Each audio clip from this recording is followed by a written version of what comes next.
Dragonslayers, Rescue Mission, Squad Sparkle on the move. Search Day 5. Frostman was operating Unit 01 with ease.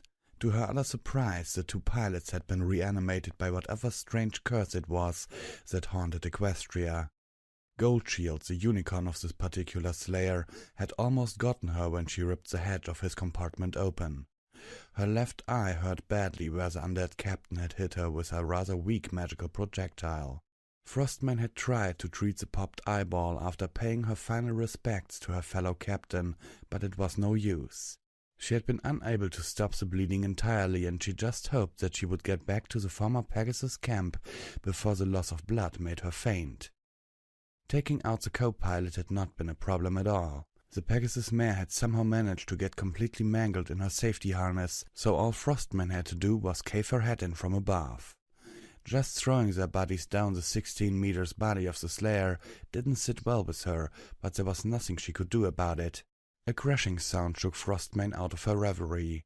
She turned around and saw that Unit 2 and 5, which she was dragging by their heavy plating, had just uprooted a few trees. She scowled. The way back was taking longer than she had anticipated as it was, and she would hate to bring back these two units just to discover that they were useless due to her clumsiness. Even though it was true that she could operate Unit 01 with ease, it was taxing to pull these two behind her. To her joy, Frostman could already see her destination in the distance. But there was something wrong. Smoke was rising from the camp, and her radar was going haywire when she called it up. There were at least 20 dots moving around the camp, and only 8 of them were marked as friendly. The others were marked yellow, meaning that the outdated targeting system could not identify them. Frostman cursed silently as she called up the communication screen and called out to her squad. "This is Captain Frostman, commanding officer of Squad Sparkle. I call out to—" She started but was interrupted by Red Eye. She could hear gunfire in the background as her mother answered her call. "About time, Frosty. We have lost Sparkle 5. Get your flink over here so I can kick you so hard that you will wish for Celestia to banish you to the moon. What's the situation?" "We are under attack. They attacked us out of nowhere and somehow managed to take out Sparkle 5 completely. Diamond and Melon Slice have barricaded themselves in one of the sturdier buildings, using their sidearms to defend their position. But I don't know how long they can hold out. So, you coming or not?" Red Eye reported dutifully, unable to keep the anger at her daughter out of her voice. "What about Candy?"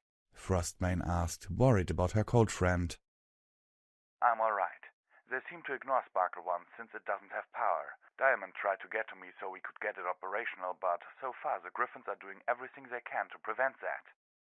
Candy Cane's voice crackled over the radio. Frostman guessed that he was using a low-power magical battery to power the communication console of Sparkle 1, something they had discussed in case of an emergency, but they had never gotten around to the modifications. Looked like he had rigged it up in her absence. "Diamond, Melon, do you read me?" Frostman tried to get her other squadmates on the radio. Simultaneously, she dropped the two Slayers behind her and began to run towards the camp.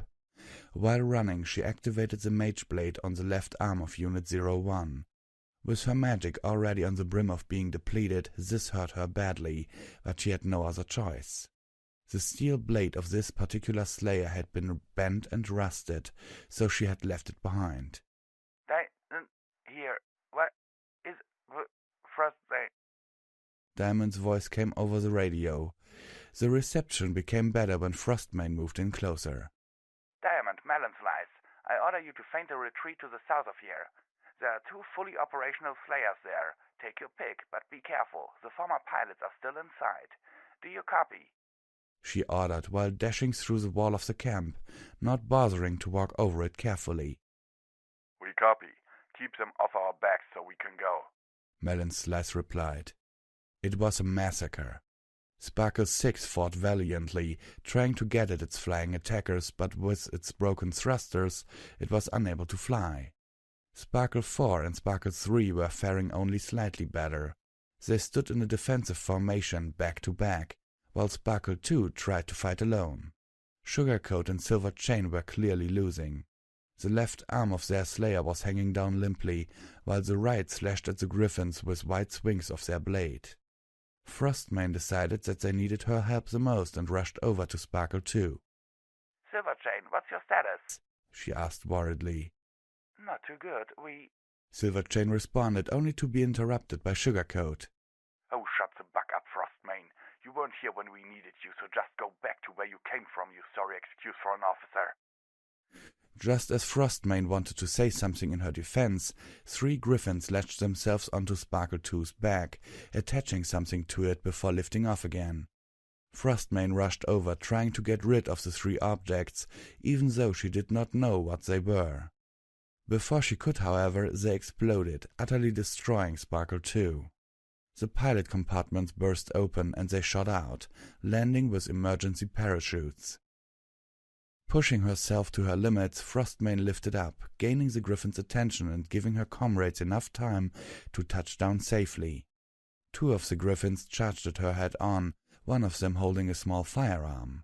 The first one tried to claw her way into her compartment, while the other one opened fire on their shoulder joints.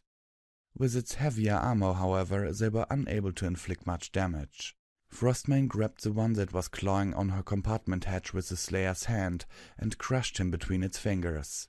The other one, surprised that his bullets didn't do much damage, was sliced in half by her mage blade. That, however, was about as far as her last reserves got her. The consoles went blank as Frostman disconnected herself from the Slayer to avoid passing out. With an effort she opened her hatch, only to see that her distracting had done only that much. Her flashy entrance and killing of 2 of their soldiers didn't seem to faze the griffins in the slightest. Instead, they went after Sugarcoat and Silverchain. The Earth Pony mare was already lying on her back, a griffin pinning her down and slashing at her body with its claws. Silver tried to defend herself by thrusting her forelegs up, but was only mildly successful with that. Sugarcoat was squaring off against 2 other griffins. He didn't even look over as Silverchain's screams of pain ceased, and her upraised forelegs dropped to her sides. Instead, he attacked one of the griffins with his telekinesis, throwing her into her companion. The white glow spread around the second griffin as well, and Sugar began to beat them against the ground repeatedly. Frostman saw a third one, her talons full of Silverchain's blood, approach him silently from behind. Her body ached and her magic was practically gone, but she cast a quick teleport spell nonetheless to position herself between the griffin and Sugarcoat. The griffin's talons cut over her back, missing Sugarcoat's neck. Burning pain rushed through Frostman's body and she collapsed to her knees. Her teleportation had startled the griffin enough to not strike again immediately, and giving Sugarcoat enough time to turn around and get rid of his would-be attacker by breaking her neck. He grunted something towards Frostman which she didn't understand through the haze of her pain, and galloped off to fight the other griffins. The pale blue unicorn mare crawled towards her other comrade that lay bleeding in a puddle of her own blood.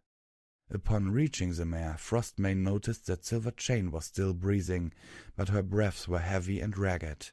Blood trickled from her muzzle and her rib cage had been torn open by the griffin, exposing her internal organs.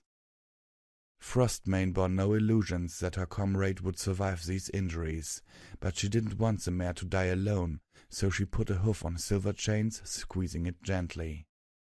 The mare turned her head ever so slightly, forcing a smile onto her face as she looked at her captain with her one good eye. The smile, however, looked twisted, since half of her face was basically missing. I knew you hadn't abandoned us," Silverchain wheezed, returning the squeeze on her hoof. "I'm so sorry, Silver. Had I been here from the start," Frostman cried, her voice barely above a whisper. Silverchain shook her head ever so slightly. Then she began to convulse, her breathing becoming more rapid with every breath. I'm afraid." Silverchain pressed out, the sounds of battle all around them fading for Frostman. All that mattered to her was to hear her companion's last words, and to be there for her. A few moments later it was over. Tears poured from the dead eyes of Silverchain, mixing with her blood on the ground. Frostman wanted to start crying as well when a fresh wave of pain shot through her back as a griffin landed on her. Just as she thought that this was it for her, the weight on her back suddenly disappeared and she heard a crash to her right as two figures collided into one of the storage shacks. The last thing Frostman saw before passing out was a Pegasus mare in the traditional equestrian military uniform, standing over the unconscious form of the griffin that had attacked her.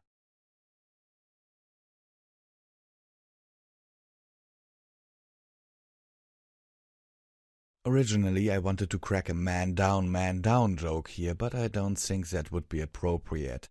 Squad Sparkle has now lost their first member, Silverchain, dying not by the bites of an undead, but dying by the talons of a griffin. So we now know that the griffins are not destroyed, or at least not completely. But what happened to Luna? Who is that Pegasus mare that came to the rescue in the last moment? And I would like to hear your opinion on Sugarcoat's opinion on of Frostman. I mean, he says to her that she is a sorry excuse for an officer. Do you think that Frostman being there would have made any great difference? I don't think so, personally. Consider what happened after the last battle. All Slayers except Sparkle 6 and Sparkle 1 were heavily damaged. And not heavily really, but at least mild damage was inflicted. Sparkle 5 was even, well, barely even able to move. So now they are down one Slayer and one pilot. So, what do you think about this chapter and this fight that has broken out in the former Pegasus camp? Sincerely yours, Visual Pony.